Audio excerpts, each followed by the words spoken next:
अक्सर हम दो शब्दों को एक ही मान लेते हैं, तेज और फुर्तीला। पर क्या ये सच में एक ही है या फिर इनके बीच कोई बहुत बड़ा फर्क है? चलिए आज इसी उलझन को सुलझाते हैं। तो सबसे पहला और सबसे बड़ा सवाल यही है, क्या तेज होना और फुर्तीला होना एक ही बात है? अब ज्यादातर लोग तो कहेंगे हाँ बिल्कुल, लेकिन सच बताऊं असलियत इससे काफी अलग है और हम यही देखने वाले हैं कि ये एक ही सिक्के के दो पहलू नहीं बल्कि दो बिल्कुल अलग-अलग चीजें हैं। तो चलिए सबसे पहले इनके मूल अंतर को समझते हैं और इसे समझने के लिए हम एक बहुत बढ़िया उदाहरण लेंगे, एक ड्रैग रेसर और एक स्पोर्ट्स कार का। अच्छा, तो तेज होने का मतलब क्या है? इसका सीधा सा मतलब है टॉप स्पीड। मतलब एक सीधी लाइन में कोई कितनी जल्दी एक जगह से दूसरी जगह पहुंच सकता है। दूसरी तरफ फुर्तीला होना, ये हैंडलिंग के बारे में है कि कितनी आसानी से और कंट्रोल के साथ कोई अपनी दिशा बदल सकता है। अब वापस उस तुलना पर आते हैं। एक ड्रैग रेसर के बारे में सोचिए। वो सीधी लाइन में तो जबरदस्त तेज होती है, पर जरा सा भी मोड़ने की कोशिश की तो बस क्रैश। वहीं दूसरी ओर एक स्पोर्ट्स कार है जो फुर्तीली है। वो ट्रैफिक के बीच से भी निकल सकती है, फट से रुक सकती है और तेजी से मुड़ भी सकती है। तो सीधी सी बात है, तेज मतलब ड्रैग रेसर और फुर्तीला मतलब स्पोर्ट्स कार। चलिए अब आते हैं पहले मिथक पर, और वो ये है कि जो सबसे तेज है वही सबसे अच्छा है। पर ऐसा नहीं है। आइए देखते हैं क्यों। एक आम सोच है ना, कि दुनिया का जो सबसे तेज धावक होगा वो फुटबॉल या बास्केटबॉल जैसे खेलों में तो सबको पीछे छोड़ देगा, उसे कोई हरा ही नहीं पाएगा। लेकिन यहां कहानी में एक ट्विस्ट है। सच्चाई तो यह है कि कई वर्ल्ड क्लास स्प्रिंटर्स ने जब टीम स्पोर्ट्स में हाथ आजमाया तो वे फेल हो गए। यकीन मानिए, मैदान पर वो अक्सर धीमे और अनाड़ी लगते थे। तो सवाल ये है कि भाई ऐसा होता क्यों है? देखिए, जो 100 मीटर की रेस है वो है प्योर स्पीड का खेल, एक ही दिशा में पूरी ताकत से भागना। लेकिन फुटबॉल, वो तो फुर्ती का खेल है।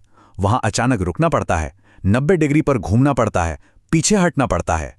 एक स्प्रिंटर की बॉडी सिर्फ आगे जाने के लिए बनी होती है, जबकि एक फुर्तीले एथलीट की बॉडी किसी भी दिशा में जाने के लिए तैयार रहती है। इसको समझने के लिए जानवरों की दुनिया से एक और जबरदस्त उदाहरण लेते हैं। चीता, धरती का सबसे तेज जानवर, लेकिन आपको पता है वो अक्सर अपना शिकार पकड़ नहीं पाता। क्यों? क्योंकि उसका शिकार, मान लीजिए खरगोश, उससे कहीं ज्यादा फुर्तीला होता है। जैसे ही चीता झपटता है, खरगोश फट से 90 डिग्री पर दिशा बदल लेता है और बस यहां खरगोश की फुर्ती चीते की रफ्तार पर भारी पड़ जाती है। ठीक है, अब आते हैं दूसरे मिथक पर, और यह है रुकने की असली ताकत। एक और गलतफहमी जो बहुत आम है वो ये कि फुर्तीला होने का मतलब है बस हर वक्त तेजी से मूव करते रहना, कभी रुकना ही नहीं। लेकिन असलियत तो ये है, और ये काफी हैरान करने वाली बात है, कि फुर्ती का एक बहुत बड़ा हिस्सा तेजी से धीमा होना या फिर एकदम से रुक जाना है। चलिए बास्केटबॉल का एक सीन इमेजिन करते हैं। एक प्लेयर पूरी रफ्तार से बास्केट की तरफ जा रहा है, डिफेंडर भी उसी रफ्तार से उसका पीछा कर रहा है, और फिर वो अटैकर अचानक से रुक जाता है। अब डिफेंडर तो इसकी उम्मीद ही नहीं कर रहा था। वो संतुलन खोकर आगे निकल जाता है और बस अटैकर को शॉट लेने के लिए खुली जगह मिल गई। देखा, यहां रुकने की ताकत दौड़ने से ज्यादा काम आ गई। इस पूरी बात को एक लाइन में बहुत ही बढ़िया तरीके से कहा जा सकता है, फुर्तीलापन सिर्फ एक्सेलरेटर नहीं है, ये ब्रेक और स्टीयरिंग व्हील भी है। मतलब ये सिर्फ स्पीड बढ़ाने के बारे में नहीं है, ये स्पीड को मैनेज करने, उसे कंट्रोल करने के बारे में है। तो ठीक है, ये सब जानना जरूरी क्यों है, इसका असर कहां कहां पड़ता है। चलिए स्पोर्ट्स से लेकर स्टार्टअप्स की दुनिया तक देखते हैं। जरा सोचिए, एक भीड़ भाड़ वाले स्टेशन पर लोगों के बीच से निकलते हुए क्या हम अपनी टॉप स्पीड का इस्तेमाल करते हैं? नहीं, हम अपनी फुर्ती का इस्तेमाल करते हैं ताकि किसी से टकरा न जाएं। बिल्कुल इसी तरह बिजनेस में भी होता है। एक तेज कंपनी एक पुरानी फैक्ट्री की तरह है जो एक ही चीज बहुत जल्दी बनाती है, लेकिन एक फुर्तीली कंपनी एक स्टार्टअप की तरह है जो मार्केट को देखकर तुरंत अपना रास्ता बदल सकती है। आइए इसे एक वीडियो गेम के उदाहरण से समझते हैं, मजा आएगा। मान लीजिए एक कैरेक्टर बनाया और उसके सारे स्किल पॉइंट्स स्पीड पर लगा दिए। अब क्या होगा? वो कैरेक्टर सीधी लाइन में तो रॉकेट की तरह भागेगा, पर जैसे ही उसे मोड़ने की कोशिश करेंगे, धड़ाम, वो दीवार से टकरा जाएगा।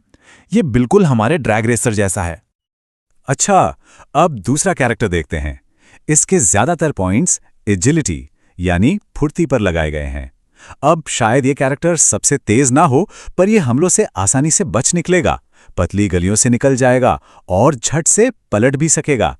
कौन ज्यादा असरदार है? बिल्कुल यही वाला। तो ये सारी बातें हमें एक नई सोच, एक नई मानसिकता की तरफ ले जाती हैं। माप और कौशल के बीच का फर्क। चलिए एक आखिरी और शायद सबसे आसान उदाहरण देखते हैं, एक ट्रेन और एक बिल्ली। ट्रेन बहुत तेज होती है ना, लेकिन क्या वो फुर्तीली है? बिल्कुल नहीं। वो अपनी पटरी से इंच भर भी नहीं हिल सकती। और दूसरी तरफ है एक बिल्ली। हो सकता है वो दुनिया की सबसे तेज चीज ना हो, पर वो कमाल की फुर्तीली होती है। वो एक पल में रुक सकती है, मुड़ सकती है और अपना बैलेंस कभी नहीं खोती। और यहीं पर इस पूरी चर्चा का सार छिपा है। एक लाइन जिसे याद रखना है, रफ्तार एक माप है, एक मेजरमेंट, जबकि फुर्तीलापन एक कौशल है, एक स्किल, एक ऐसी स्किल जिसे सीखा जा सकता है, बेहतर बनाया जा सकता है। तो अब जब ये फर्क पता चल गया है, जरा इस नए चश्मे से अपने आसपास की दुनिया को देखिए। कहां-कहां फुर्ती को रफ्तार पर जीतते हुए देखते हैं। सोचिएगा जरूर, क्योंकि अब ये अंतर हर जगह